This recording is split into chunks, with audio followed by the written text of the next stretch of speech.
Hello, everybody, and welcome to another episode of the Project Infinite podcast, the podcast covering the ever-expanding and infinite multiverse of fandom, from movies, TVs, comics, video games. We got you covered.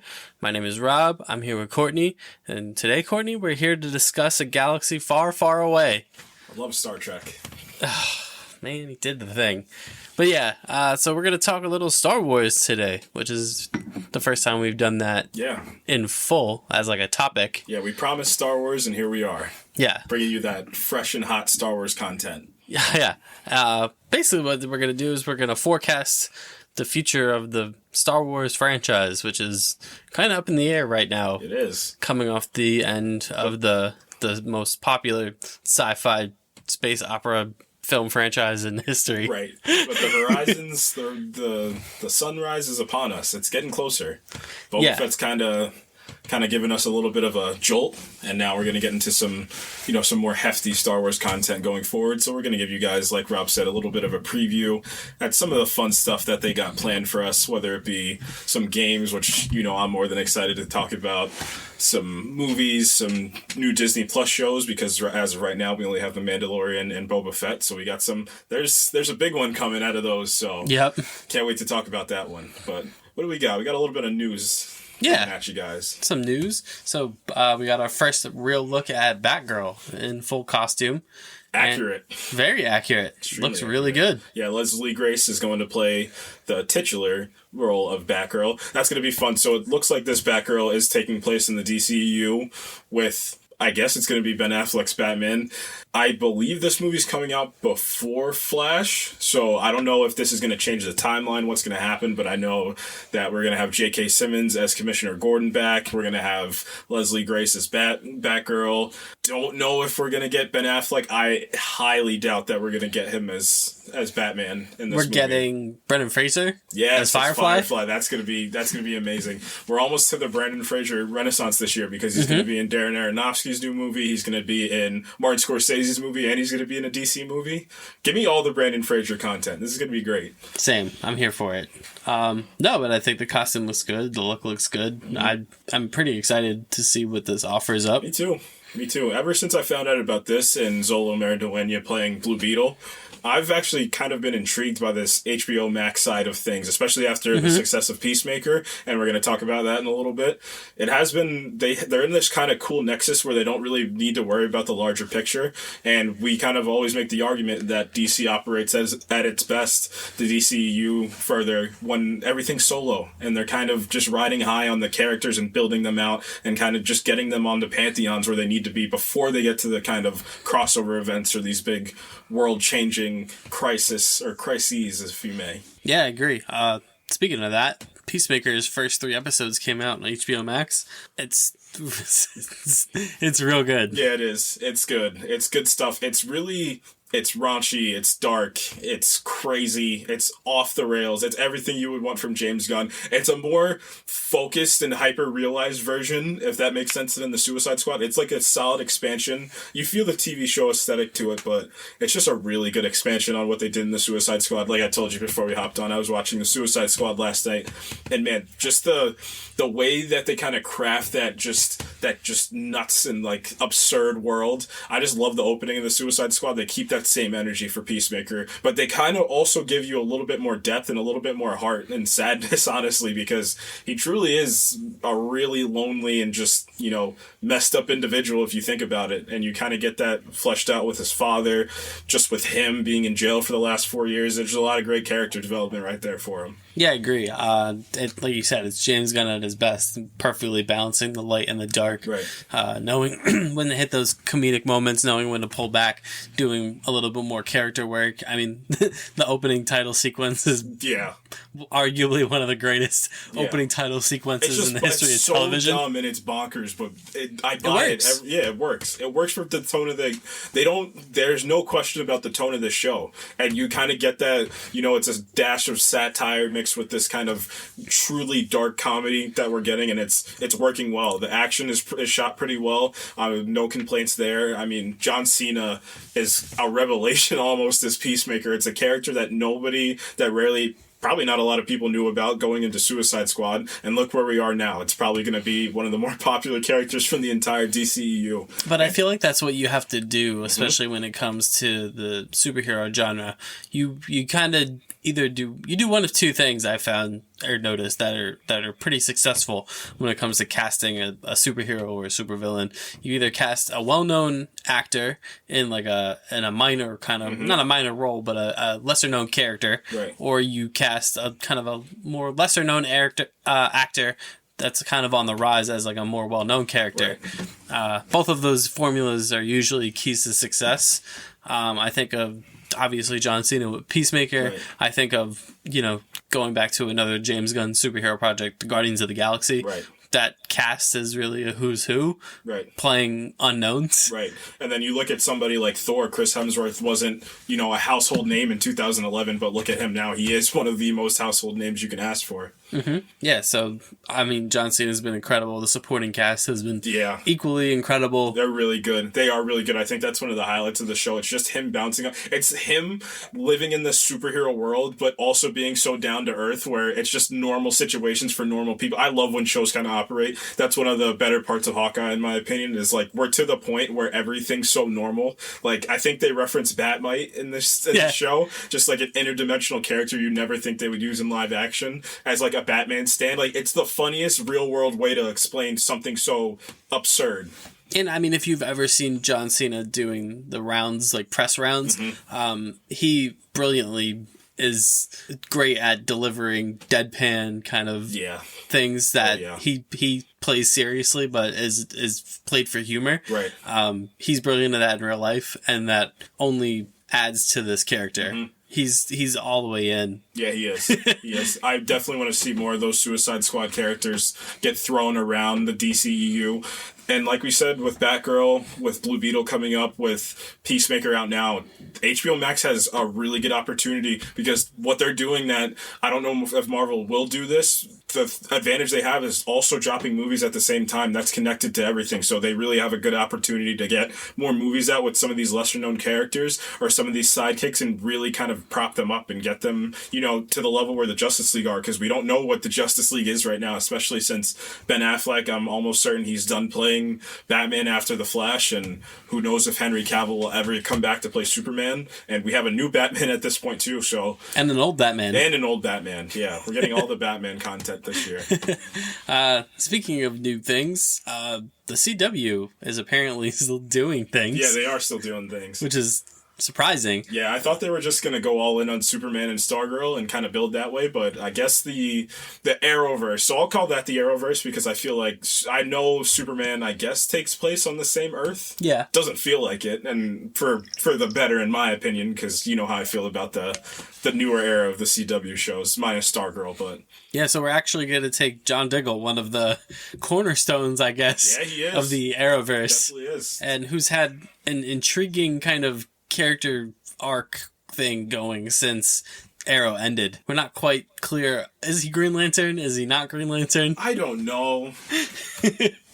But no, he's getting his own show, titled, I guess tentatively titled, Justice U, where he's going to be the figurehead of a young metahuman team of, I believe they said 5 characters, and he's going to deploy them undercover in a college situation, a freshman in college situation, and also train them to be heroes. But the interesting thing that I noted from the press release was that he is going to be overseeing, these characters are going to be based on characters from the DC Pantheon. And you think Pantheon as immediately, it's Batman, Superman, Wonder Woman, The Flash, and then I'd probably throw Green Lantern in there. Right. And I think that's my Pantheon. Like, that's the 5 that are essential to the Justice League, in my opinion. And it does say metahuman, so these are going to be kids with powers. I'm going to assume they're going to get a Kid Flash in there. Right. We're going to probably I wonder if they're going to use either Bart or Nora Allen from The Flash. I could see them using Bart. I think that would be the smarter thing to do, because Nora's already kind of had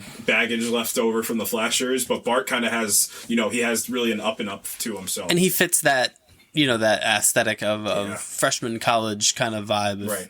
You're going to need that. But I mean, I can't lie and say that the pitch isn't interesting. No, it is kind of interesting. John Diggle really is kind of like that father figure almost in the DC TV world. So that could be an interesting take. Anybody else that you'd really want to see? I know they could use Jordan from Superman, but I thought about that. I think they're going to try to keep Superman and Lois and Stargirl like far, far away from everything else. Yeah, because I was going to say there's a whole host of kids that you could grab from Stargirl. Right. You can grab, speaking of Green Lantern, you can grab what's her name? Jade, because she's not really on the team. I bet season 3 she'll be on the team, but she's not really on the team right now, so that could be a different place she can go. You can get a take on Wonder Girl if you wanted to. You don't have to borrow from Titans, right? Because they're more aged up, they're more adults, and that's a different universe. Anyway. Yeah, so you can get a different version of Wonder Girl in there. I can definitely see them using a Damian Wayne if they're going to do something. I thought about Damian Wayne too. Yeah, that would kind of be an interesting take. Just if they did Jordan, that would be an interesting way to kind of, get them together and have the Super Sons there. Yeah, so interesting. Not what I was expecting out of that camp. Yeah, I thought Warner Brothers was kind of going to dump the Arrowverse and just leave Superman. And actually, we weren't going to, but I forgot Superman and Lois just debuted with honestly a pretty solid opener to season 2. This show's kind of special, man. This show really is defying my expectations because it feels like the least CW they've ever done a show. Yeah, they're managing to keep it up. Right, and I'm talking in terms of production is solid. Tyler Hoechlin as Superman, again, is another revelation I didn't think about until you see him, and he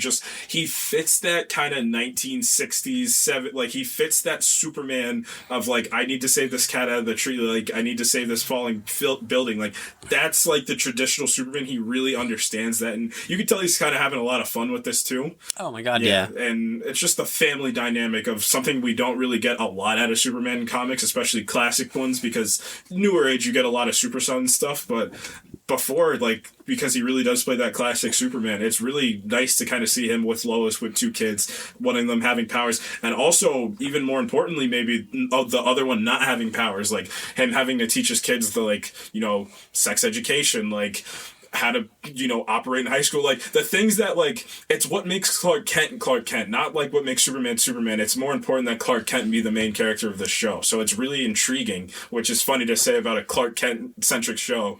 Well, that's always the question, right? It's always the code that people somehow were not able to crack, is like, how do you make a Superman story interesting? I think what this show does is it lays the blueprint for that. Yeah. You make him human. Right. You give him human problems. You know, Superman's biggest strength isn't always like the big bad that he's going up against. Right. It's how does he fit into to Earth? Right. Right. And this premiere of season 2 tackles that idea head on. Is Superman an American hero, or is he the world's hero? And the American government sees it one way, and Clark sees it another way. Yeah. And that's a really interesting direction. Yeah, I really like that. They got the Teen Wolf reunion with Ian Bohen and Tyler Hoechlin, which was fun. But I really do like Ian Bohen's character. That's an interesting dynamic. I thought about the line after I watched the episode where he told him, Tyler Hoechlin tells him that crest doesn't belong to you, and he said, actually, it belongs to the world, so I'm going to use it. Like, that's a really strong piece of content if you think about it, because what it is really is like, I'm going to use this for the betterment of America. And he kind of snaps at him and tells him, I gave my allegiance to the world. And then he like finishes the line, you gave it to the world a long time ago. I know, but once you decide to give it to America, come give me a call. Like that's a really good kind of conflict built right into the first episode. Like this first episode, it felt much longer than it actually was. Like there was a lot packed into that first part. So we had the family drama with Lois, and like I know the complaint could be, oh, here we go with another female character, just like the Mary Jane situation with Lois, but I was intrigued the whole way because she does have to balance the bugle. Sorry, I said the Bugle or Spider-Man. She does have to balance what are they calling it? The Smallville Gazette? Yeah. So she has to balance the Gazette. She has to balance, having twin boys, being the wife of Superman, and also having her husband and daughter from an alternate dimension. Yeah, John Henry Irons. Right. Another surprise from season 1 I was not expecting one bit. Yeah, so Superman and Lois, first episode of season 2 was great. That show continues to be great. Check it out if you haven't, because it's maybe one of the better superhero TV shows in general. Yeah. Just solid Superman content for a character that a lot of people, just like Dune, did not feel possible to kind of get right for a prolonged period of time in live action. Mm-hmm. Besides Christopher Reeves, also obviously, but yeah. So you ready to talk some Star Wars? Yeah, let's do it. It's the first time. Yeah. So I guess coming off the end of Rise of Skywalker was just a void. What did Obi-Wan say or Ben Kenobi say in A New Hope? Then came the dark times. That's what we were living in for a little bit. We were living in the dark times. Yeah, because Rise of Skywalker, many will tell you, did not stick the landing as far as capping off a 9-movie, essentially, story. The whole sequel trilogy was kind of a mess from the beginning. Let's do a real quick, 5-10 minute sequel trilogy review while we're here, because this is probably going to help getting into the 2022 and beyond of Star Wars. So, I mean, this is some odd. This is continuing the story. They invented reboots, right? Yeah, Star Wars did. They really did, yeah. So some 30 years after Return of the Jedi, when did Episode 3 come out? 2009? 5? Yeah, it was early, yeah. So Force Awakens comes out in 2015. So you're looking at 10 years post the last Star Wars movie. Canonically, you're looking at 30 years from the ending of the Return of the Jedi. Right. Picking up with a brand new cast of characters, directed by J.J. Abrams, helmed this by Disney. This is the beginning of the Disneyfication of Star Wars. And it was a lot of new age hype too. This honestly was the first of this new age of hyping up movies to this extent. This was kind of the first one. When the first teaser trailer dropped for Force Awakens. You're talking, wonder, controversy right out of the gate. I mean, everything a studio would want. I don't even care if it's controversial. They probably want that for the clicks, so it worked. Mm-hmm. It definitely worked because I believe this is one of the top earning movies of all time still. I believe it is, yeah. I think it's still in the top 3 with Avengers Endgame, Avatar, and then this, Star Wars Force Awakens. So it introduces Rey, Finn, Poe, and Kylo Ren are essentially the big 4 new characters introduced for the new trilogy. Right, so we have John Boyega, we have Oscar Isaac, Daisy Ridley, and Adam Driver. So a pretty solid cast of characters to start us out. And I mean, to talk about some good stuff, I mean, it still captures, what makes Star Wars so great. It's the epic it's the grand epic nature of things. It's the let's travel the universe for a common good. That's really what Star Wars is about. It's the good versus evil. And I love when it bleeds into the gray areas like Mandalorian, for example. But to get to the core, it works. I thought out of these movies, this is the best movie of the 3. And even though this really is, it has a lot of nostalgia in it. I think for a solid part of this movie, some of it's not really overhandled and it doesn't really feel overbearing. I think some of this does work. I think Rey to start out is I love just the ominous nature of what she lives because you don't know what she is. I mean, even Luke, you kind of get the feeling that he's on for a greater purpose, and you do get that with Rey. But in the early parts, I just kind of like how she's so normal and she's just so at peace with her life. Mm-hmm. So that's it's something that, because Luke was kind of, hey, I just want to hang out with my friends. It was more of a kid not wanting to grow up yet to face what he needs to face to become a man. But for Rey, it was more of I'm kind of happy. I'm living day to day. I'm maybe not making enough money or have enough food, but she gets accidentally roped into the main kind of plot. Right. So you mentioned Finn and you mentioned Poe. Finn is a former stormtrooper who we learned that the new Empire, the First Order, is not, they're obviously not clones anymore. The stormtroopers, they're being conscripted into the Empire from birth. Right. They're not given names, and then there's Poe, who is the Han Solo, basically, of the group. And I'm not gonna lie, that concept of a stormtrooper that got his conditioning got broken, amazing idea. Mm-hmm. You know what would have made it even better? If the Force was the one to awaken that, which it could have been. However, if he turned into a Jedi, the payoff would have been easily so much better. An arc from being an Imperial cannon fodder to one of the most, feared and one of the most named and notable characters in the galaxy, that would have been such a beautiful arc to have for Finn. But we don't get there. Yeah, and that's based on the disjointed nature of this trilogy. It's really what it is. Yeah. So that's basically the main players at play here. Kylo Ren is presented in a quasi-mysterious way. Yes. As a kind of Darth Vader Acolyte Yeah. looked up to him for some unknown reason. We later find out that he is Han Solo's and Princess Leia's son. Which makes Vader his grandfather. Yep. And so let's talk about Adam Driver. I actually really like him as... I mean, this is him being the best actor out of the four of them. Him and Oscar Isaac are like teetering for that role. But it's also... He buys in immediately to being that kind of like grunge, like angry, you know...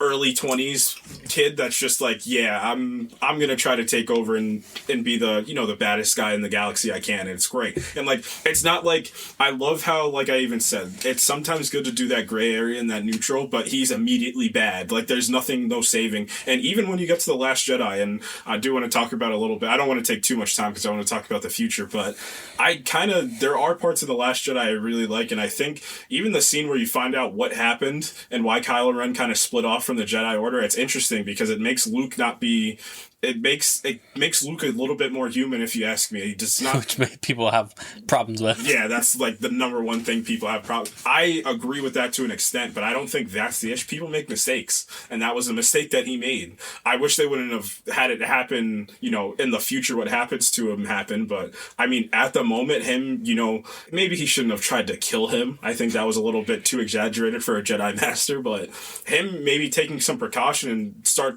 I wish it was more of like a gradual decline, and maybe that could have been fleshed out somewhere else, and maybe we didn't need the Canto Bite sequence in the Last Jedi, but I'm not writing these movies, so... Yeah, so the Force Awakens ends basically establishing Rey and Kylo Ren as basically the two opposite sides of the coin, with Finn in kind of that gray area. Yeah, because at this point, you got to believe that Finn does have some sort of... He has something. But he doesn't. Yeah, but he doesn't, which is really disappointing.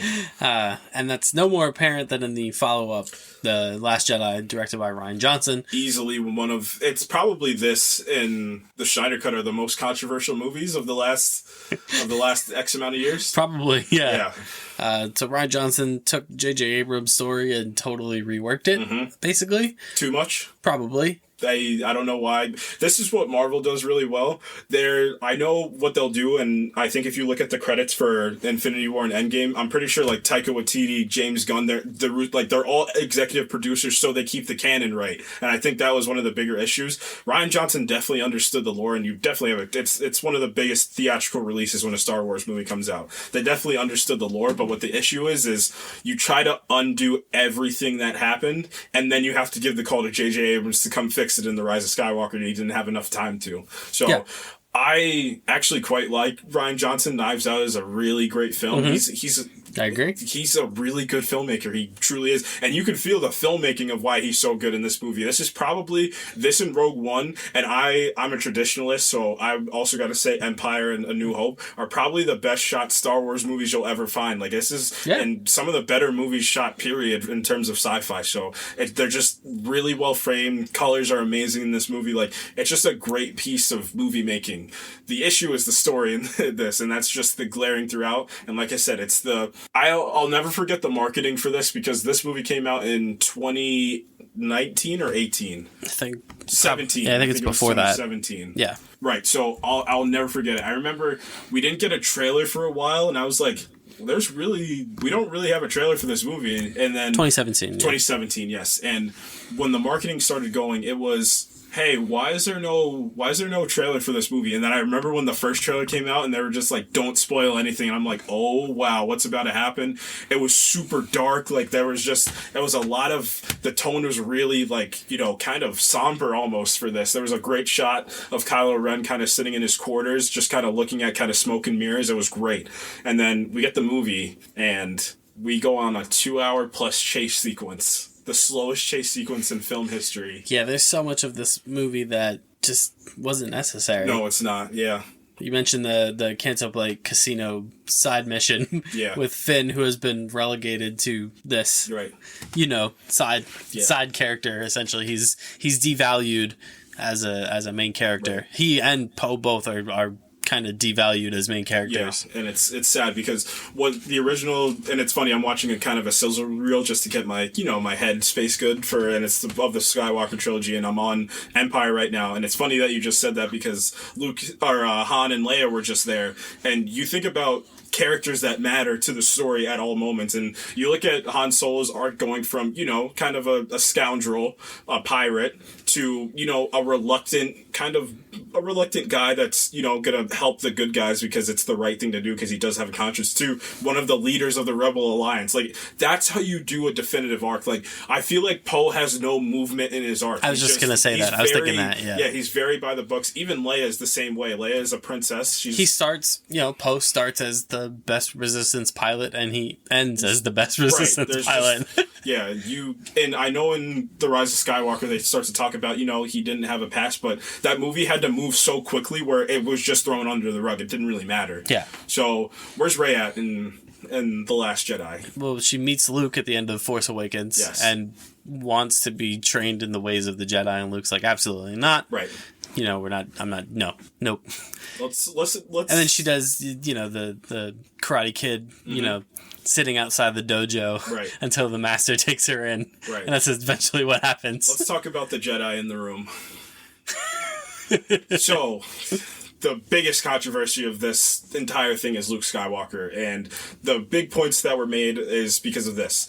Luke Skywalker, in terms of, folklore and lore in terms of American and just world culture, Luke Skywalker's on the pantheon, in my opinion. He's like one of the greatest film action heroes of all time. He's one of the first film action heroes of all time that's kind of this memorable and this big. So to kind of take him and turn him, I understand the pitch. The pitch actually makes sense that he wouldn't want to do that, but it's because we don't see anything of him through 6 and 7. That's why it does, because Han's essentially doing kind of what he did in between 4 and 5. He's just he's still Han. Leia's still where she is in terms of like 6. She probably gets the most believable that she saw Alderaan destroyed, and then she finds out that her brother and her father, who they are. So now she's gonna fight for the Rebel Alliance and kind of turn into their leader. But Luke just turns into kind of the shell who's sitting on an island, which.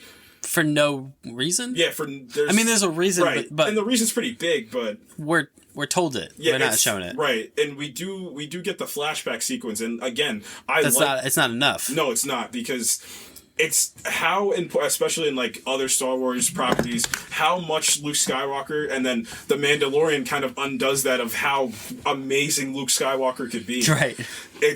It's him just being the Captain America of the situation, or the Superman. That's kind of who Luke Skywalker was. Which they tried to do at the end of The Last Jedi, when he quote unquote redeems himself. Right. And he steps out of the shadows and becomes the hero. But does he? He kills himself. He kills himself via the Force? Via the Force? Because he projects his conscience across the universe? It's just, I was watching this, it came on TV and I was watching the ending, and it's just such a weird way to take out one of the most famous characters in American history. He goes through a crazy character arc throughout The Last Jedi, and it feels very rushed. Yeah. Because they have to show him as the broken old hermit. Yeah. Then they have do the Miyagi thing, the Karate Kid Miyagi thing with him teaching her unconventional ways, and then he gets, scared again because... And all throughout this, Kylo Ren and Rey have established this kind of Force connection thing that's going on. Because he's looking for her, because he knows that she's with Luke Skywalker, yada, yada, yada. Right. He's still trying to crush the Rebel Alliance, and then he and Luke have a big face-off. Yeah. Sorta. Right. And again, what can kind of trick people, I think, is the visual storytelling, because again, this movie is shot incredibly well. It's kind of extraordinary, and I know we're talking about millions and millions of dollars to make these movies, but it really is extraordinary, and it goes out to Rian Johnson how to really craft filmmaking, but it still doesn't help that it still bugs me. Why did he kill himself at the end? Like, it doesn't bug me. I understand, like, maybe this is the time to kill Luke Skywalker, but it's just such an odd choice for him to make. It's just, that sacrifice is so weird because it doesn't do how much they just escape. It's not even like they save something. They just escape. That's it. It does give us a pretty neat fight scene in the movie, though. Oh, yeah. It definitely does. Gives me one of my favorite jokes when Kylo Ren's just screaming more, and then he just dusts off his shoulder. Like, that's fun stuff. Yeah. It's fun stuff. So, yeah, that movie, once again, ends. And at this point, you're going into Rise of Skywalker thinking, what's the end game here? Right. Like, where are we going with this? And also probably the most important bit. So, real quick, I just want to talk about probably one of the best lightsaber action sequences in the Star Wars movie when Kylo and Rey actually team up to fight the Praetorian Guard, so they take out Snoke. So Snoke's supposed to be Palpatine, I guess, and I guess that was the pitch. And then again, the disjointed nature. I don't know why they didn't have a whiteboard at the Star Wars lot, and they didn't just take a picture of the Marvel one. And they said this is probably how we should plan things, you know? Yeah. And nothing gets planned because no, that's ultimately the problem with the sequel trilogy. Is it doesn't feel like nothing was planned. It feels like Snoke's gonna be, and it's also on top of you get Andy Serkis to play Snoke too, so you kind of could feel if Snoke's gonna be the new Palpatine, and maybe he has a past where something happened to him. Could have been cool, but then they just kill Snoke in The Last Jedi. And and that's the end of it. Yeah, he's gone. And you're like, oh, so Kylo Ren's the big bad. Yeah, which is interesting. I would have taken that if that truly was his nature to be bad, because Anakin had something traumatic happen to him. Kylo he did have something traumatic, but I don't think comparatively, I don't think that's as traumatic as watching your mother die and then, basically your teacher, quote unquote, turn against you. We all know what happened, but yeah. So basically the big point of this is Rey's a nobody. That's like the whole thing. Yeah, that's the big reveal. That's the big through line of this whole franchise. Because that's the mystery box from Force Awakens is like, what is her deal? And then Rian Johnson answers that and goes, nah, she's nobody. Which, that's the one thing from that movie. 100%. Let's do that. Have her be a nobody, because at least if it goes after this trilogy, she can continue to be a nobody and build her own name out. And that's one of my things that I've said about Star Wars. Like, let's do something new. But that doesn't happen. Okay, so, more studio background. Rian Johnson out. Movie critically received extremely well, and then people started seeing it in theaters, and the audience said, nope, I'm not having this. Yeah. So they go back to J.J. Abrams for Rise of Skywalker, and they're like, help? Yeah. And he's like, well, I'm just going to basically continue what I was doing in Force Awakens. Which undoes everything that Rian Johnson did, because Rian Johnson had his old plan. So, to borrow one of the most famous lines from Rise of Skywalker, somehow Palpatine returned. Jeez. Why? Oh, don't get me wrong. Tim McDermott is great. Yeah, he's amazing. He's amazing with what he's given. But again, why? Snoke is a clone? Yeah, Snoke's a clone. Doesn't matter. Yep. Bigger reveal. Rey's also a Palpatine. Yes. Because Rian Johnson made everybody mad, so he said, why don't we have some fun? Yeah. Why couldn't she just have continued to be a nobody? The way they did it was hilarious, because she was a nobody, but her father was kind of a somebody. Right. I don't know who's with Palpatine in those days, but yeah. Beside the point. We get, we get the big MacGuffin, the big key thing. She ends up on a Star Destroyer, or pieces of the Death Star. Mm-hmm. She combats like a dark vision of herself, and then she's like, no, we gotta stop Palpatine. Mm-hmm. He's the real villain of Star Wars. She shoots lightning out of her hand, and she's just like, oh no. So she goes to confront Palpatine, and she's like, Kylo Ren, I need your help. And he's like, all right, I like you a bit. Yeah. Even though we're not related, but it's weird. Yeah. And then they have some really interesting moments. There's a really great Kylo Ren babyface turn in The Rise of Skywalker. So this is the arc that I wanted him to go on, and it would have been amazing, but there's a stipulation that I'll get into in a second. But Kylo Ren is kind of... He's just not buying it anymore. Rey, so... He's sick of it. He's sick of Palpatine's nonsense. Right, so they're trying to find this base where it's basically a planet that has a bunch of Star Destroyers. That Palpatine's been amassing. This movie is ridiculous. It's nonsense. It is. Poe Dameron is just a scoundrel, I guess, in his past, but it doesn't matter because he's trying to get everybody to rally together. Yeah. Which they do because Avengers Endgame. Yeah, right. So, yeah, they're running around the galaxy to race against time, and, they still have that Force connection. So, yeah, it gets to the ending, and, Kylo, again, so Rey kind of kills Kylo, but then she heals him because the Mandalorian happened the week before, or the Wednesday before the Friday release, so they had to get that little piece where... Yeah, the Palpatine's like, he does the typical Palpatine, strike me down, become my successor, blah. And she's like, not gonna do it. And he's like, oh, you're gonna do it, because I'm gonna zap your boyfriend off a cliff. Zap! And he's like, now I understand. You're a dyad in the Force. Yeah. Like, you're two become one, basically, is what that is. And then she kills him. She kills Palpatine. She does the Mace Windu. She Mace Windu's him. Yeah, she does. So cool. Palpatine's dead. All the ships in the galaxy show up. They help out Poe Dameron because, faith and hope. Finn is there. Finn's just there. Again. Has been relegated below minor character to just there. Just there. And it's sad. Yeah, it's bad. So, and I think I told you, because I think we saw this together, if I'm not mistaken. I believe so. I think what I said is, it's funny how great of an actor John Boyega turned into in the years between Rise of Skywalker from 2015 to 2019, how truly great of an actor he was becoming, because he did Detroit. I know he did another movie on Amazon Prime. He's a really phenomenal actor. And he just kept getting less important in Star Wars. Yeah, he just got less important. I'm like, just make him a Jedi. Everybody would love that. Yeah. But that doesn't happen. Yeah. Kylo Ren also dies at the end of this. Yes. They kiss? Yeah. Why? Because they needed Star Wars? Because they needed to kiss? Yeah, because they needed to kiss. But then he dies? Yeah, then he dies. And then she's Rey Skywalker. Yeah, so here's my stipulation for Kylo Ren having an amazing arc. Imagine if they would have kept him alive. Because now it turns into, you mean New Age Darth Vader is just alive and you're just going to allow this? Imagine if he just picked back up his Jedi training. That would have been such an interesting arc if Rey was going to train new people and Kylo was just there, or Ben Solo was just there, and people were like, you're just going to let this happen? It would have been so interesting to kind of see that continue, and if they wished to. And you do you reverse Anakin's journey. Right. With Ben Solo. Right. But nope, they kill him, and then she's buries Luke's lightsaber. With Leia's. Leia has a lightsaber now.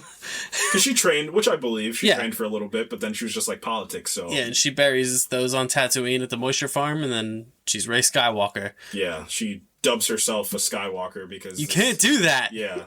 You can't self-name yourself. You have to earn that. Right. She has a yellow lightsaber, so... That's cool. Good for marketing, I guess. Yeah, that's cool. I think I said it after the movie came out. I said a way better ending to that movie is you show her building a lightsaber at the end, and then, you show her... You could do that same sequence on Tatooine, and you just tweak the dialogue. Where the old woman goes, "Who are you?" And Rey can just say... I'm Rey. I'm Rey. And then she goes, "Rey what?" And then she could just say, "Just Rey." Cut the black. Just do the Spider-Man No Way Home thing. Executive producer Dick Wolf. Yeah. So that's it. That's the end of the Skywalker trilogy. We're done with Skywalkers. Or are we? Yeah. Said the Mandalorian. Right. So let's talk about the Mandalorian a bit. Because season 3 is approaching eventually. Yeah, either the end of this year or the beginning of next year. Yeah. So good show. Very good. The Mandalorian kind of reinvigorated people into Star Wars. Yeah. This is cool. Yeah, it felt a whole lot more like, the good stuff that George Lucas did, because let's not talk about the first 2 episodes in the new trilogy, but you're talking, like I keep saying, mystery and wonder, and kind of the Westerns. vigor, the Western, the vigor that these space epics can give you, and being one of the bigger, what do I mean, one of the bigger, the biggest space opera that you can ask for. The original trilogy gave you, and you kind of capture that with the Mandalorian, and it really is a Western. It's a Western show capturing Mando, aka Din Djarin. In between, so we see flashbacks of him in between episodes 3 and 4, and it takes place 5 years after episode 6, after the fall of the Empire. Yay, universe is happy for a bit until Kylo Ren decides to run amok again. And it's just, the show has so much intrigue. And so the mystery right from the beginning is great. And then Baby Yoda is, oh my gosh. Baby Yoda took over the world. Yeah, the entire world was just succumbed to the cuteness of Baby Yoda. Really good sidekick for the Mandalorian. Then it becomes, father bear protecting cub, basically, for the rest of the season. Which is great. And for season 2, it's a great dynamic. Yeah. And then season 2 turns into a good version of fan service, the show. It's actually pretty well done. And it's not just, let's just throw them in there to throw them in there. It kind of advances every single person's story that's there. Because Ahsoka, Bo-Katan, everybody that shows up, and then Boba Fett, obviously, the big one. The big guy. Yeah. That's every single classic character that you're seeing. Their stories get advanced each time you see them. Bo-Katan is integral to the Mandalorian plot. Ahsoka, a little bit less, but still, it's important why she's there. And greatly portrayed Oh by my Rosario gosh, Dawson. yeah. As soon as I saw her, I was like, yeah, she's getting her show. There's no doubt in my mind that she'll get her own show. And then Bo-Katan, very important because of the Darksaber. So a lot of great stuff from season 2. A lot of deep cuts to Rebels, to Clone Wars. Kind of ties up, brings those stories to life in live action. Yeah, and it's really important that they did that, just to kind of, give the emphasis on people that are still, the what if deniers, basically, is a fun way to call it. The people that are like great overarching villain, right? Moff Gideon's great. Giancarlo Esposito just chewing the scenery. I love great, it. Yeah, tremendous. And then the last episode rolled around. I'll take this because I'll never forget this. So, you guys remember that feeling you got at the end of Avengers Endgame? Or the beginning of the third act of Spider-Man No Way Home. So it's about 4:00 in the morning. I didn't have anything to do the next day. I woke up randomly and I was like, oh, okay, I'll bite. I'll watch the Mandalorian season 2 finale. And cool, it's going great.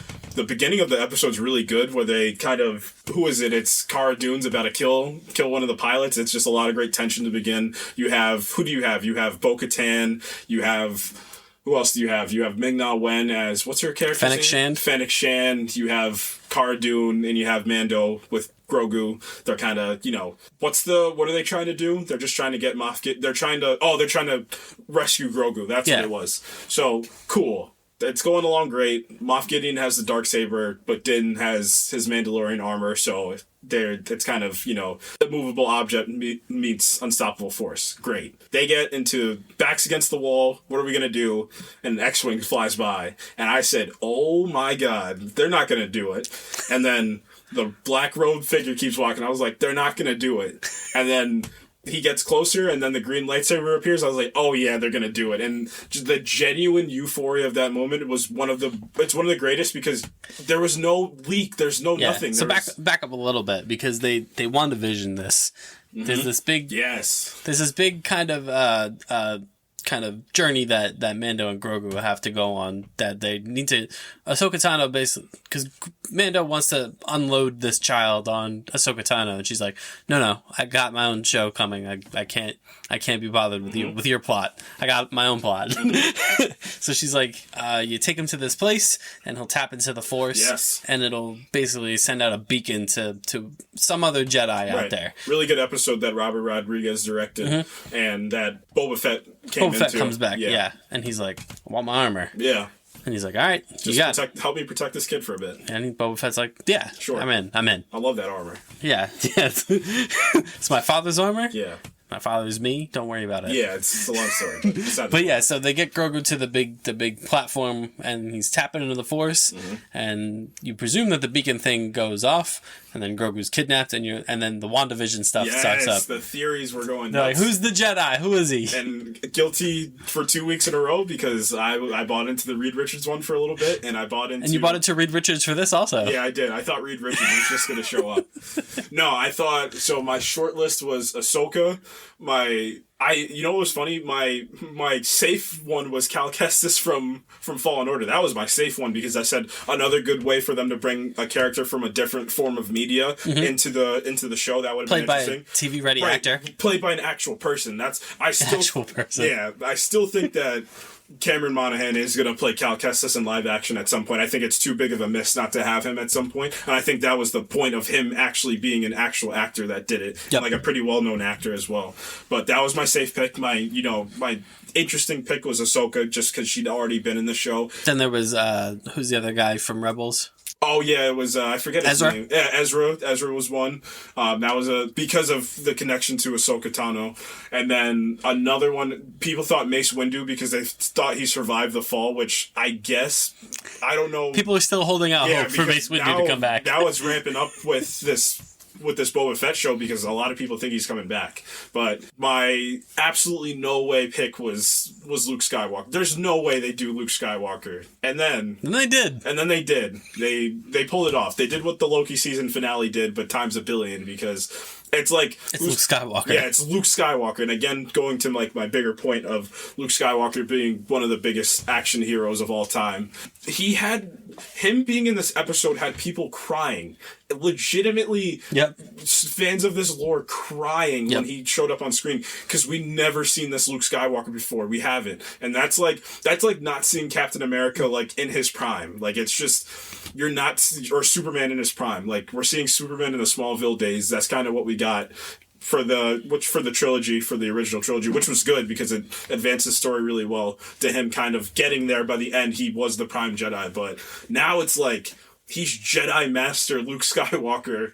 You know, cutting down robots. Yeah, cutting down the most invincible robots in the galaxy. Like, it's an amazing way to reintroduce a character of that magnitude. It was just a really well done finale. Amazing. Emotional bits at the end. Yep. Got me, man. Yeah. So that's the big thing heading into Mando season 3 is Grogu and Mando are separate from each other. Yeah. I imagine he went to boarding school. Basically, Jedi boarding school. I imagine we will see those two together again. Oh my gosh, yeah. It's whenever season 3 comes back. Yeah.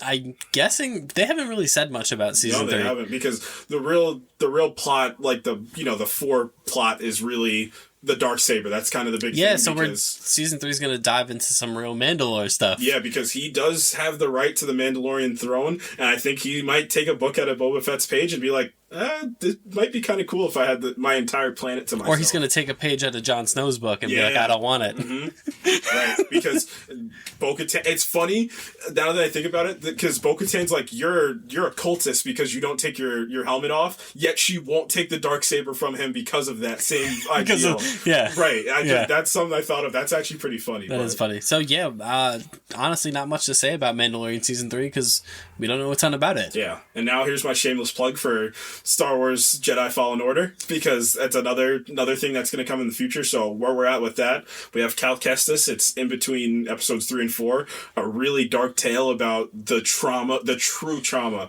that we got it obviously in episode 3, but I love when other stories kind of dive into it. And I think this is the best other example besides the main one that kind of dove into it, because the moment Order 66 hits in that game, I was getting chills. I was like, oh my god, like I could feel this. Like I can feel the true terror of the situation, because the safety net of the entire galaxy just got undone in one fell swoop. Like, it's amazing. So Cal Kestis, he's a young man just chilling, just doing some work, doing some construction on some random planet. Space construction. Yeah, space construction. And, people, they're looking for the Jedi because they really want to take them finish out. The job. Yeah, Darth Vader and his Inquisitors. And looking to stomp out the Jedi. Right, and they find Cal, and Cal gets saved last second by, I forget what her name is that saves Cal. I haven't played that game in forever. Yeah. I forget her name. I was just playing the game. But... Played by the future Amanda Waller of the Suicide Squad game. Yep. Right. So, yes, she saves Cal. I remember Grease's character's names, but I can't remember her name. Then, you have a higher purpose, Cal Kestis. Right. Basically. Right. So Cal goes on this great journey across the galaxy. We hit Kashyyyk. We hit Ilum, which is really cool in terms of, I told you, my favorite part of Forrest Whitaker's back? Yeah, Forrest Whitaker's in this game. Back is Saw Gerrera. It's great. I told you, my favorite thing about this game has a lot more depth, like emotional depth than you would expect. I think the best part, it's diving into kind of the religion of the Jedi, which we haven't really gotten before, because the original trilogy was very baseline, like, here's these guys that can move objects with their mind. The original, or the sequel trilogy the prequel trilogy was really, it was politics, it was a political battle, and the sequel trilogy was more of like legacy. That's what it was about. But this one was really like the true religion of the Force. Like, why there, it's like, it's not really like, it's more than just, just having a power. Like, it's truly like a church that you live for. And, the reason why you and so many others felt that Cal Kestis was going to be the Jedi that reaches out to Grogu is the plot, essentially, of Jedi Fallen Order, where Cal is tasked to retrieve a holocron of it's basically like a list of all Force-sensitive children out in the universe. Right. So that's why a lot of people thought Cal Kestis might be the one to swoop Grogu up from The Mandalorian, but it didn't happen. But yeah, no, I agree. I think that game is great. I look forward to the future of whatever that may hold.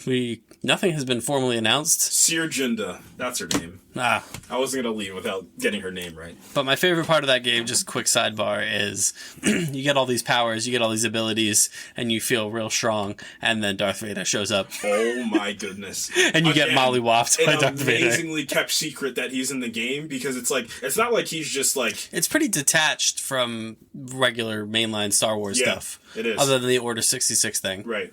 So, yeah, Darth Vader's just... And, like, every power that you... Like you said, every power you... It just doesn't work. Like, he just counters everything that you just do. Run. You're just running for your life, basically. And he gets away. Yep. Thank God. But, yeah, amazing game. The sequence on Ilum is still one of the best emotional bits in any Star Wars lore, in my opinion, where he kind of has to come to terms with Order 66 and him, realizing that it happened. Like, it's fine. Like, you get to grieve now, but now now's the point where you can kind of turn this around a little bit. Yeah, and then also just keeping up with the gaming front, Knights of the Old Republic is being fully remade from the ground up, which is one of the most revered RPGs in modern history. Yes. So it's not going to be a remaster. It's going to be a full ground up remake in the essence of Resident Evil 2 remake, Final Fantasy 7 remake. It's going to be ground up, full top to bottom, new story, not new story, old story, new mechanics, everything. So really looking forward to that. And then Star Wars Eclipse, which we touched upon. Still don't know what that game's about. We just know it's in the High Republic, and it's developed by the studio that brought you Heavy Rain and Detroit Become Human, which are story-based. Good game. Detroit's a good game. Detroit Become Human is pretty good. Heavy Rain was of its time. I've talked about it briefly before when we talked about Eclipse, that Heavy Rain was the kind of entry point to the Telltale style of video games that's very story-focused, choice-driven, following multiple points of view. Yeah. And I expect the same thing from this Star Wars Eclipse game. I have a sneaking suspicion that this game's going to act more like what Cyberpunk wanted to be, just more Star Wars in terms of, like, you're going to kind of pick what kind of character that you have, and the story's going to evolve. And it's multiple characters, too. Right. The Star Wars Eclipse is going to be, so interesting. I really hope they truly open up that world and just kind of let you run rampant and do what you want to do. I think that would be an interesting take and would get a lot of Star Wars fans based on the popularity of The Mandalorian. If you want to be a bounty hunter, if you want to be a Jedi,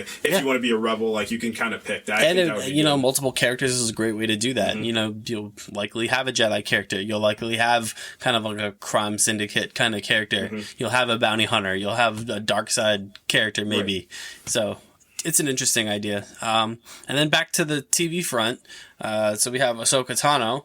Rosario Dawson is getting her own spinoff.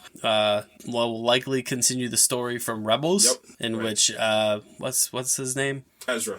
Yeah, him. And who's the other guy? The bad guy? Grand Admiral Thrawn. Yes, Thrawn. So that's what people are really wanting. And people thought that because Thrawn, obviously, in the Jedi episode of The Mandalorian, gets name dropped, and that's like a huge pin drop, like, oh, okay, so we're doing this. Yeah. And then the show gets announced, and now it's like, oh, we're really doing this. Yeah. So looking forward to that. Like I said, Rosario Dawson played Ahsoka brilliantly. Out of all the kind of castings that they made for these characters that were going to jump over from their respective franchises to The Mandalorian, I know a lot of people were curious about Ahsoka because she's so revered in from Rebels and Clone Wars. Like, she's arguably the most popular Star Wars character that's not from the original films. Yeah, I wouldn't even argue that. I think that's just kind of like a statement of fact, honestly. So Ahsoka, is close to a lot of people. So it was nice that, in a fandom that is oft divided, that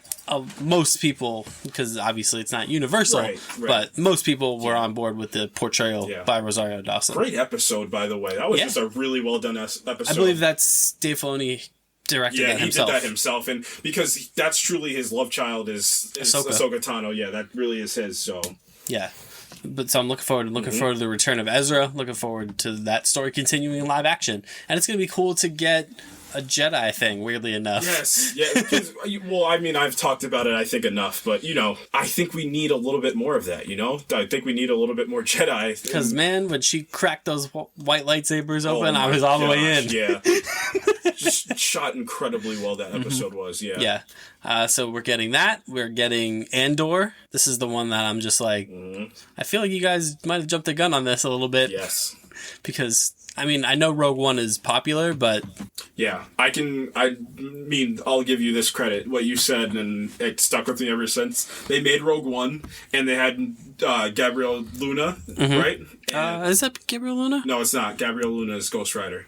Who am I thinking of? You're thinking of Diego Luna. Diego Luna, correct. So you get Diego Luna, cool. And I think Rogue One came out and they were like, let's do more of this. Let's do more of this. And then the time passed a little bit, and then we got the Mandalorian, and we got some more Jedi content on top of getting the more Bounty Hunter, because we haven't really explored that too much in the main timeline of the Skywalker era. And then kind of the hype died down, and now we're really at like a low point for the hype for the show. Yeah, it's gonna be interesting though, because this is really gonna dive into more of like the rebel side of things, and kind of not the maybe so great nature of the rebels, which I think is gonna be interesting because Cassian Andor is a bit of a dick. Yeah, he is. He's not the greatest guy, and I think that's gonna kind of become present in that show. And Diego Luna's a great actor. I think he played Andor really well. He played kind of like this.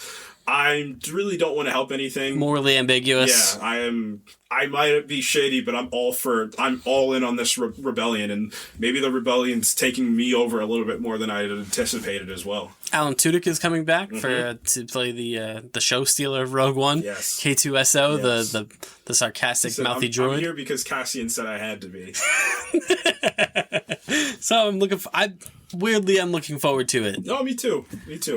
So there's that. I'm trying to get everything in before the big one. I know we got Ahsoka, we got Book of Boba Fett that is ongoing. Yes. That has been good. Yeah, through 3 episodes. Episode 3 fell off for me just a tad bit. Yep. But still good stuff. I mean, the crowning achievement of episode 2 so far. It's how I felt about Hawkeye episode 3 and Loki episode 6. Like, that's the episode where I'm like, wow, these shows are fully divulged into kind of some TLC in the production, the acting, just everything behind the scenes. We've been singing the praises to Tamara Morrison for a couple weeks now. He's so good. I love how they just let him interject his like New Zealand isms. Yeah. He calls someone mate at one point. Yeah. I'm like, what is happening? Yeah. It's canon now. It's canon. There's a lot of aggression and kind of Maori warrior kind of influence in his combat style. Just how Jason Momoa did the Aquaman. Yeah. Right. Which, funny enough, his father was him. So right. Right. Yep. Tamara Morrison was Aquaman's dad. Yeah. And it's one of those things where I genuinely don't really know where it's headed. No. Which is good. Yeah. Is there a big or bad at play? I saw before we started recording that people were theorizing that Maul's crime syndicate from Dawn. Solo is going to be involved. I don't know if it's going to go that far. Right. I think this is going to be a very self-contained Boba Fett story reconciling with his past. Mm-hmm. That's really what this show is about. It's kind of where he's going to be, because we still don't know the fate of Boba Fett come episode 7. So that might be what we get at the end of the show. Or his story could continue in The Mandalorian because of the whole Darksaber plot that's going to go. It's very Dances with Wolves. Yes. In episode 2. Yes, it is. Right. Which I like that. I like the humanization of the Tusken Raiders. Yeah, because not everybody's just bad for bad's sake. They're not just cannon fodder. I know episode 2 was heavy on the Tusken Raider slander. Yeah, it was. It's such a good episode, though. It's very good. Yeah. He teaches them how to ride speeders. He needs to be stopped. They kind of introduce him into their culture, and it's just really well done. Yeah. There's the Acolyte coming to Disney Plus. Interesting. Yeah, it's another High Republic, so they're starting to get into the High Republic stuff across their various media, which is good. They need to explore different time periods, I think. I agree. So this is going to follow basically the birth of the dark side within the High Republic. Yeah, I think we're going to get a little bit of Palpatine, or if not Palpatine, kind of maybe some Darth Revan stuff. I think we might dive more into kind of those cool characters. Are we going to finally Are we gonna finally hear the tale of Darth Plagueis the Wise? We might. I think that could be. I think that's probably a bigger option that's going to happen to this. I just wonder. This show's probably going to be what Order 66 was to the Skywalker era. If this is kind of going to be that to the High Republic era. Yeah, that's probably my best guess. We had Star Wars Visions release. Some cool concepts. Cool little animated projects. It was like What If. It was like What If. Yep. Yeah. I guess we got to talk about the big one now. Yeah. So, you guys might know a gentleman by the name of Ewan McGregor. Hello there. Yeah. General Kenobi. So, you are a bold one. Anyway, before we... I love that line that he gives Anakin when they're kind of... I love their back and forth in the first half of episode 3. Where he's just like, that business on that other planet. He said, I've saved your boat for the 9th time. He said, he's like the 10th time, 9th. That business on the other planet didn't... How did this happen? We're smarter than this. We're smarter than this. Like, he's just like, he's so good. Obi-Wan Kenobi is the best Jedi. Yeah, he is. And it's because of how ridiculous he is and how kind of just like he's basically an Office character just hidden in the Star Wars lore. It's amazing. So the shining beacon of the prequel trilogy, Ewan McGregor's Obi-Wan Kenobi, is getting his own show, finally. Long requested, long hoped for. It's happening, it's real. It's going to chronicle Kenobi's journey between episode 3 and 4 when he ages 50 years. When he goes from Ewan McGregor to Sir Alec Guinness. We're going to chronicle that journey. Man. So it was cool. Ewan McGregor came back. And then, they were like, what if we brought back Hayden Christensen as Darth Vader? So I'm going to make the parallel. You ready for this parallel? Hayden Christensen's about to have his Andrew Garfield moment. I thought the same exact thing. Because Hayden Christensen isn't the worst actor in the world. Nope. Have you ever seen Glass? Yeah. Or Shattered Glass. Yeah, Shattered Glass, right. Glass is a different thing. Yeah, not a bad actor. No. He really is not. He just was given a lot of bad dialogue in the whole trilogy, but especially 1 and 2, or 2, because he wasn't in 1. But the Attack of the Clones really hurt my guy. They hurt him. So I hate sand. Yeah, I think, and this is kind of go broader. This is the era that we're living in, and that which started with the 2015 Force Awakens. We're in this era of nostalgia, and now like you said, he's gonna get his Andrew Garfield. And it's moment. like, you got your Ahsokas, you got your Boba Fett's, but this is the big one. Yeah, this is the big one. Yeah, so this is the big one. I anticipate them having another fight. Yep. When I left you, I was but the learner. Now I am the master. Yeah, and I think that Vader's gonna dog walk Obi-Wan in this one. Don't say that. And then once that happens, then Obi-Wan's going to change his name to Ben. He said, I'm going into hiding. Joel Edgerton is in this as Owen Lars. Right. Kumail Nanjiani is in this. Yes, Betty Safdie's in this. O'Shea Jackson Jr. is in this. Yeah, Han from Fast and Furious in this too. Yep.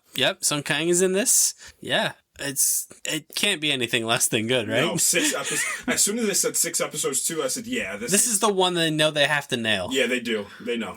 This is the one they have to nail more than anything that they've nailed in the past. And I forget who's directing it, but I know she made some of the better... Deborah Chow. Yeah, she made some of the really good episodes of The Mandalorian, too. Yep, she's directed a couple episodes of The Mandalorian, I believe. Chapter 3 in episode 1, or season 1, episode 3, and season 1, episode 7.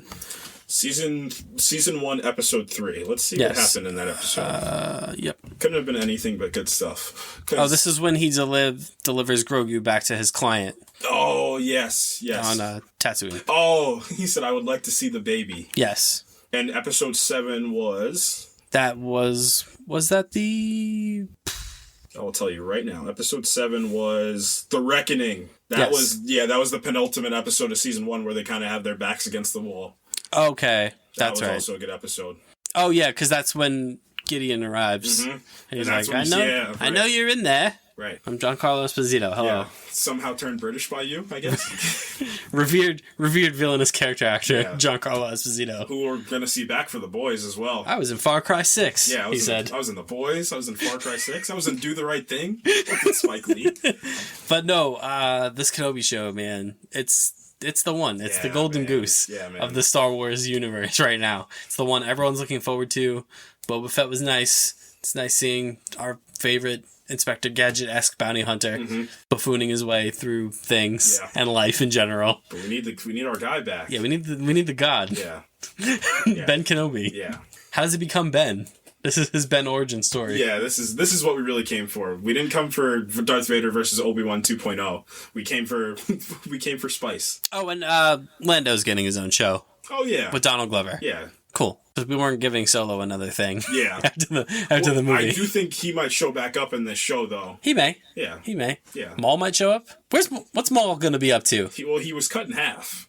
I know, but he's back. And he's a spider person, I guess. Is Maul coming? Is Maul going to be in the Obi-Wan series? Do you think they're going to do the thing? The thing from Rebels? Yeah, the thing from Rebels. I think already did it. So. They might have a throwdown at some point. They already did that, though. Is Maul going to be like the Team Rocket of Kenobi? Is he? He's just going to keep showing up and challenging Obi-Wan to fights and losing. Would be funny. Yeah, that would be good. They're going to Ralph Boner Maul. Yeah, they are. They have to do something with Maul, right? They could. Maul spinoff show? His own show? With Dathomir shout out in episode 3, too. That was interesting. I got my ears a little perked up because of, obviously, Fallen Order. That's a big part of it. And because of Darth Maul. So that got a little interesting. They can do a Maul spinoff, I think. I think that would be fun. As like a crime... They're kind of doing that Boba Fett already. Right. Like, I would want to see the origins of Maul, but that would be, like, too villain-focused. Unless Maul is going to be the villain of Boba Fett. But, I don't know. Yeah, it's just I kind of like that. I don't know what's gonna go. I don't know what's gonna happen. I like it because is it kind of obvious for it to just be Jabba's cousins or whatever?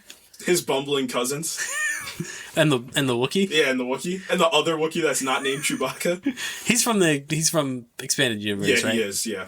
Yeah, People were real happy when they saw him come. I was like, yeah, this guy. Yeah, he's wrecking shop. So cool. People were all mad about the colored bikes. Yeah, they were up in arms about those bikes. The greaser bikes. Yeah, Star Wars has greasers. Yeah, they were. Yeah, guys, take a deep breath once in a while. Star Wars people, relax. Yeah, just enjoy the stuff. Yeah, like I said, like as much as this sequel trilogy or whatever happens, there were still a lot of parts of the sequel trilogy I really liked, and that were pretty dang cool. And I still got one of my favorite villains, Kylo Ren, out of this. So good stuff. Man. I can't believe they killed him. It would have been so cool if he got the shoulder shrug. Yeah. Oh my gosh, he's just like, well, I guess I'm on the good side. I guess I'm back. He had the Michael Jordan, I'm back. He said, I'm back. He did the Jordan, killed the R.I.P. the Knights of Ren. Oh my gosh. Who we thought were going to be important. Yeah, the most throw-in and throw-away characters. All right, here we go. I'm going to make this hot take. The Knights of Ren are to the sequel trilogy what Boba Fett was to the original trilogy. Wow. At least Boba Fett was, like, cool. You know? Like, at least he was, like, toys and merch and whatever. Like, the Knights of Ren are just... They easily couldn't... That one guy had an axe. He needs the axe. He needs the axe. Yeah. Yeah, that one guy had the axe. Okay. What the other guys have? Who cares? I'm Googling the Knights of Ren right now. I guarantee you there's like some expanded stuff where like the Knights of Ren took on 20 Jedi in one. I think they... Aren't some of them from Luke's school? Who knows? We don't know. Who's a worse teacher, Professor X or Luke Skywalker? And why is it Professor X? It's absolutely Professor X. 100%. You guys aren't ready for our X. All right, here we go. So I got the Backstreet Boys photo of the Knights of Ren here. One guy's got like a meat cleaver looking thing. Mm-hmm. One guy's got a mace. One guy's got a gun. One guy's got the axe. The axe guy's in the back. This other guy, he looks like he also has a gun. And then this other guy has some type of sickle rifle gun situation. Nice. Yeah. Pretty cool looking, guys. I don't think you get a good look at these costumes in the movie. They got action figures for these guys. Oh, this guy's got a really long axe. That's the guy that gets dealt with in the beginning. Oh, that's a crossbow that other guy has. There you go. There's your Knights of Ren breakdown. It's funny you said that because on the sizzle reel that I'm watching, I'm at the Rise of Skywalker portion.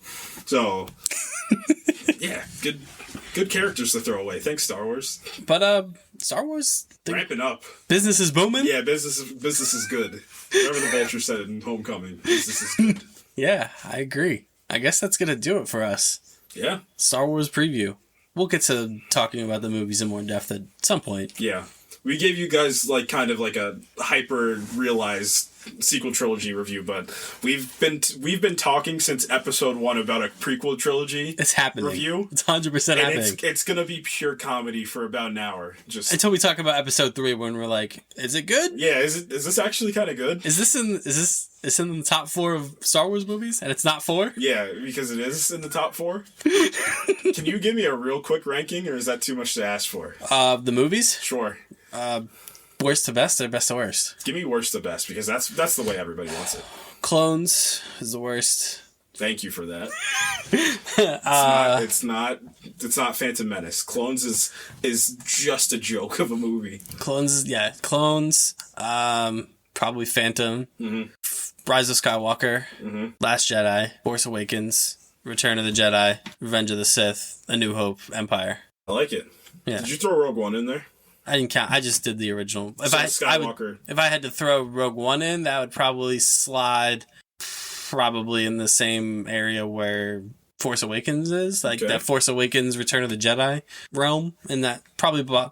Man, I really don't like Return of the Jedi, if I'm being honest with myself. It just kind of... It doesn't undo what Empire, but it just takes away... It kind of takes away the gravitas. And like, it just... And that's kind of from a filmmaking perspective too. Like, it doesn't feel like A New Hope, especially. It really doesn't feel like Empire. It's kind of disappointing, honestly. Mm-hmm. But if I had to give you a ranking, you ready for my hot take? Mm-hmm. That I think A New Hope is the best Star Wars movie. That's fair. I really love A New Hope. I like it from the perspective of what it did for the genre. Mm-hmm. But just purely like removing that from the equation, I don't like it better than Empire. Okay. I think I understand it's a movie of its time and what it's setting up, but the setup takes forever. So here's my thing.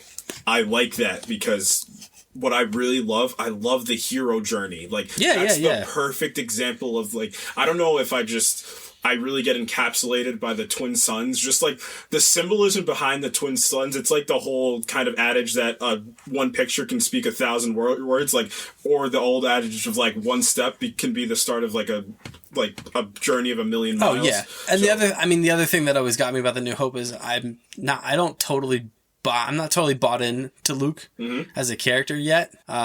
Especially since Harrison Ford blazes into the movie and kind of almost takes it over. Mm-hmm. Whereas in Empire, I'm way more interested in Luke's journey than I am in anyone else's. Whereas in the first one, like, there's a couple other characters that kind of step over him, which is, I guess, kind of by design too. But yeah, I couldn't quite get there with A New Hope. Obviously, it's in my top 3, but I can't say it's better than Empire. Okay. I think if I had to rank, and I was kind of working on it when you were talking, because I have... How dare you? I had to do mine off the top of my head. Yeah, I put you on the spot.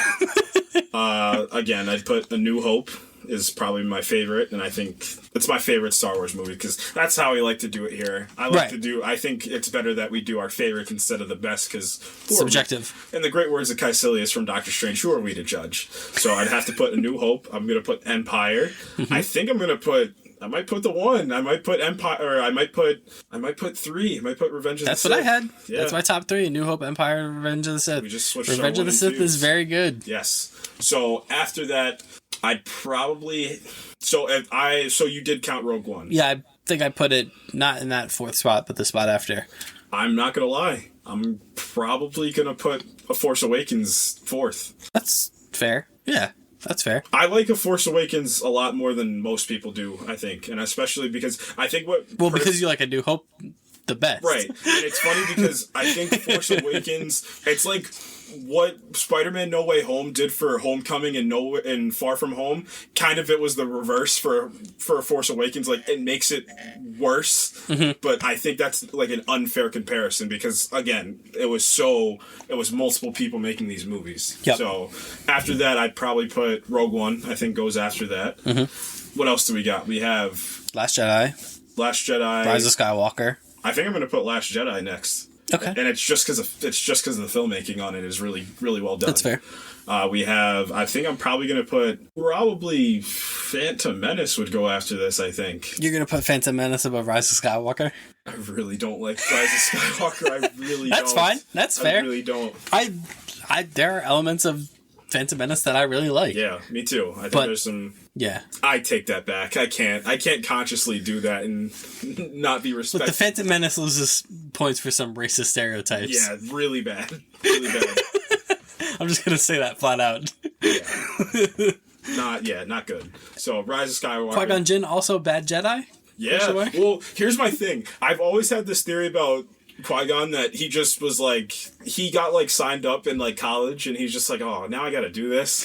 And that he's just not like fully on board. So he's kind of like the cool professor. That's what I feel like he is. He's just like, I don't really care about all this Jedi nonsense. I'm just vibing. I'm just vibing with the universe right now. That's fair. I got this cool apprentice with a pigtail. I'm gonna have some fun. This is gonna be a good time. So, did I miss any? I still have, what do I still have? Attack of the Clones? The worst one? I'm probably going to put Return of the Jedi before Phantom Menace as well. Yeah, okay. Return, yep. Actually, I'm going to put Return after Last Jedi. So, Return, then Rise of Skywalker, and then Phantom Menace. And then Attack of the Clones. And then Attack of the Clones. We forgot Solo. Oh, no. Again, another movie I don't hate as much as other people do. It's in that bottom tier for me. Is it really? It just wasn't necessary. I just didn't like it. I'm going to probably put Solo in between Return and The Last Jedi. I think I like both those movies better than Solo. Yeah, I think I do like Return. It is the end of... It's all the stuff on Andor. I'm a Jedi like a father before me. Yeah. Pretty good. Yeah. Pretty good third act. Right, yeah. Return of the Jedi. It's just all the stuff about Andor is like, that's where that movie kind of, you know... And it's not even like the childish nature of the Ewoks. No. It's just... Why does this need to happen now? Like, this is finally Luke becoming, you know, a Jedi Knight turned into Jedi Master. Like, we don't really need to worry about all of this right now. Exactly. So, again, what they kind of did to Poe and Finn in Rise of Skywalker and The Last Jedi. But so, definitive ranking for me: A New Hope, Empire Strikes Back, Revenge of the Sith, Force Awakens, Rogue One, The Last Jedi, Return of the Jedi, Solo, The Rise of Skywalker, Phantom Menace, Attack of the Clones. Don't cancel me. Don't cancel us for having Revenge of the Sith in our top 3 Star Wars movies. Yes. It's good. It's a good movie. Yeah. Also gives way to the sickest lightsaber fight in the history of lightsaber fights. Yes, it does. Even if it goes on for 40 minutes. Yeah. It's fine. I don't care. Man, now you want to make me move Rogue One up just because of the ending of that movie. One of the greatest endings to any movie of all time. Pointless. It's complete. Does not need to be in that movie, but I'm so glad that it was. Yeah. Don't choke on your aspirations, Admiral. Oh, I love Ben Mendelsohn as anything that he's in. Yeah. So here's my film plug for this week. I want to do more of these. So there's a movie that came out in 2012, I believe. I think it was 2012/2013 because sometimes movies have they'll be shown at film festivals, then get wide release. So there's this movie called The Place Beyond the Pines with Ryan Gosling, Eva Mendes, and Ben Mendelsohn's also in this movie. So it's basically... Eva Mendes? Yeah. That's a name I haven't heard. Dane DeHaan's in this movie, Bradley Cooper. So basically this movie is split into 3 acts. So it's basically the first act is really all about Ryan Gosling's character. So he's basically kind of this bike rider almost, and he's performing at a circus, but he finds out he has a son, and he's like, I need to take care of my son, but I don't have any real skills outside of, riding my bike. And then he meets Ben Mendelsohn's characters and he says, what if you rob banks? And then this divulges into some of the best action. I'm in. Yeah, really good action. And then, boom, would you believe it? Bradley Cooper's character shows up as a police officer, and spoilers alerts, I'll let you guys get out of here because it's a gigantic spoiler for this.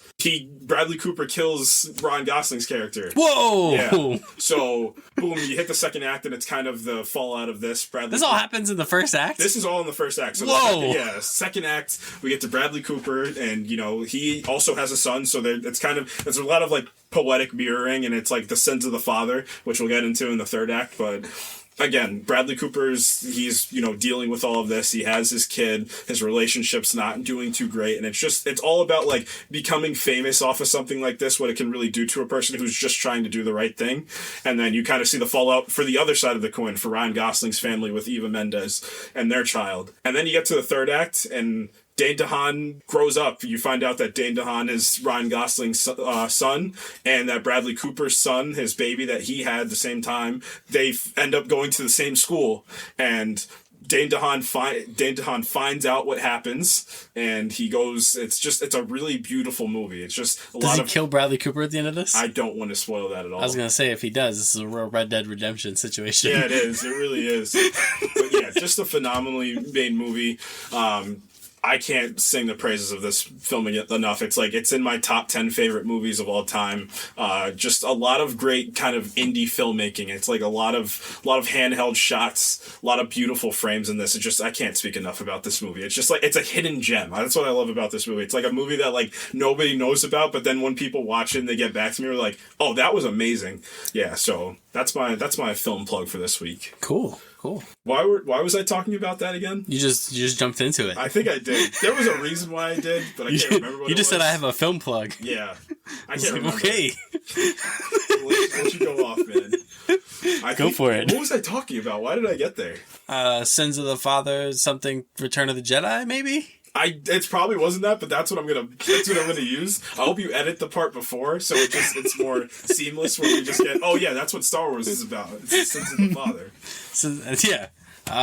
I guess that's gonna do it for us. Star Wars, man. Yeah. More Star Wars stuff coming, probably. I love Star Wars, man. Star Wars is fun. It's so fun because of how expansive it is. Yeah. We're definitely gonna review Book of Boba Fett when that's over. Oh yeah, 100%. Yeah. What you been doing? What have I been doing? I've still been plugging along with Horizon Zero Dawn, because clock is ticking. Horizon Forbidden West comes out in a month. That game is so good. Mm-hmm. If you never played Horizon Zero Dawn, first of all, shame on you. Shame on you. Second of all, that game is just great. It's talk about world building. Mm-hmm. So brief Horizon Zero Dawn kind of plot synopsis. It's set in a future post-apocalyptic Earth where the humans that are existing in this world have reverted back to kind of tribalism, and you follow tribal nature, and they live in a world of machines. It's not Terminator, but they live in a world of machines, and then these machines are in the form of different animals. So you have your crocodile animal, you have like crocodile machine, you have like your big eagle machine, and you take the place of Aloy as your protagonist. She's an outcast of the Nora tribe, and it's unclear why she was outcast. She was born and immediately outcast, which is uncommon. Like, children are not often outcasted. She's outcast because she doesn't have a mother. She's called motherless. They found her in this mountain. It's a real Jesus situation going on here. And she's taken under the care of Rost, who is an fellow outcast from the tribe, kind of like a respected outcast, and you don't really know Rost's story. And he raises Aloy to be, a hunter, basically, like to survive in the wild, because that's what happens. You get outcast from the tribe, and you're on your own, like, until you die. Oh, wow. Basically. Okay. And like the people from the tribe can't talk to you. Like, they're not allowed to talk to you. You're not allowed to talk to them. You're outcast. Literally outcast. You're shunned until you come of age and you can attempt what's called the Proving, which is basically the Hunger Games. So like, outcasts can join the Proving if they want. If they win, they become reinitiated into the tribe, and if you win the Proving, you get to ask the matriarchs, who are like the tribal leaders, anything you want. Like, you get a boon from the matriarchs. So Aloy's whole thing is, I want to know what my deal is.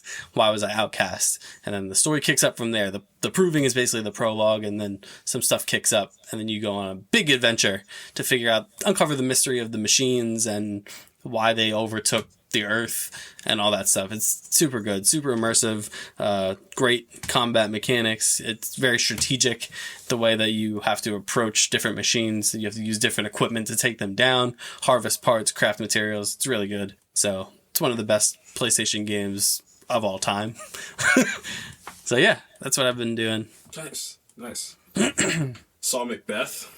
How's that? Saw the tragedy of Macbeth. I've been wanting to see that. Man. I guess I'm just going to catch it on streaming at this point. Yes. I made it a point to make sure I saw that in the theater, and I'm so glad that I did. Saw it Thursday night, and one of my recent favorite, and this is full knowledge that I saw Spider-Man No Way Home, one of my favorite theater experiences as of recent. I mean, Joel Coen, it's so funny that this is his first movie without Ethan Coen, so the Coen brothers are split apart.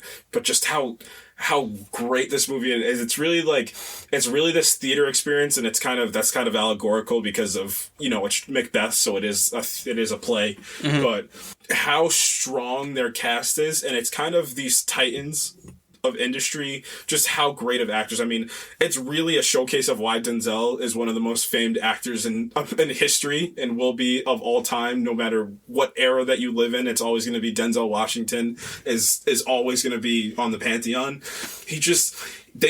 Joel Cohen really lets him go off the rails and really lets him dive into, and it's kind of the whole name. It's the tragedy of Macbeth. And that's what I didn't know how that was going to go over. I thought it was going to be more of a focus on kind of the first half and kind of, more of this like honorable Macbeth, right? The hero version of Macbeth with a slight descent. But once they get into the full descent and once he starts realizing the three witches in the second act and the third act, it's really solid storytelling. I love Macbeth. It's one of my favorite stories ever written. Right. And the cinematography on this movie is spectacular. It's absolutely insane. It's what you see from the trailer, and I'm glad we only got those 40-second teasers and not a full trailer, because it would have done a disservice, because some of the shots that Joel Cohen was able to pull off are it's masterful. It's absolutely masterful. And another big thing for me, it's the counter to Macbeth as Lady Macbeth. And at this point, there's like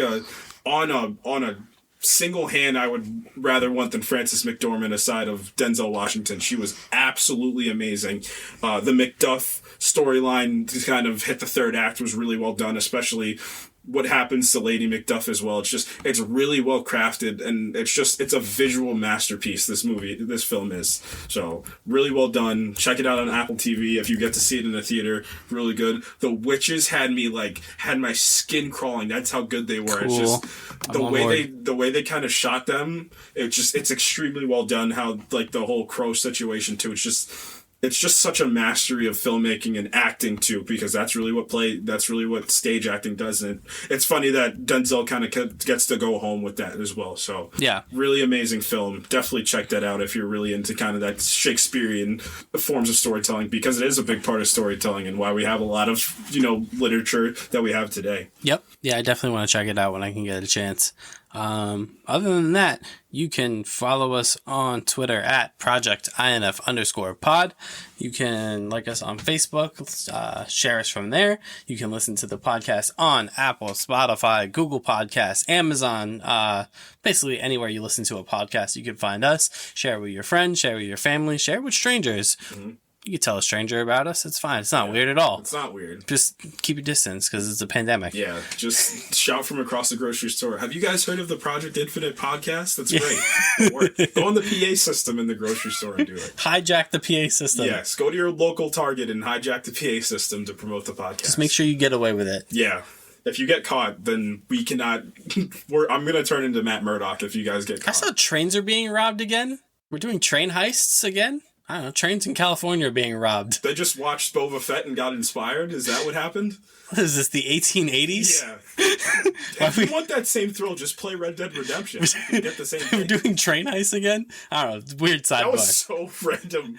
I was just thinking, when you said hijack a PA system, I thought like bank robbery. And then I was like, trains are being robbed again. That's weirdly hilarious. Like freaking Butch Cassidy in the Sundance I thought the same thing when you said that. You can follow us on Instagram at the Project Infinite Pod. Thank you. That's it, I guess, for us this week. Next week, I don't know. Yeah, we're gonna have something fun next week. I have a sneaking suspicion if I convince Rob enough, we're gonna have something fun. This was fun. Yeah, this was actually great fun. See how fun Star Wars is when you're not mean. When you don't take it too seriously, right? For God's sakes, I put The Force Awakens in my top 5. I would have been castrated amongst the Star Wars community if I did that in public. They can still hear this. Oh no, they can't. I'm gonna post it in a Star Wars group and then leave this here. Yeah, and then just post all of my social media there. That's the man. This is the man who did this. Boo this man. Boo this man. Boo. All right, guys, for the Calcestis of the podcast. I'll take it. Courtney, I am Rob. We are signing off until next week. Goodbye. Peace.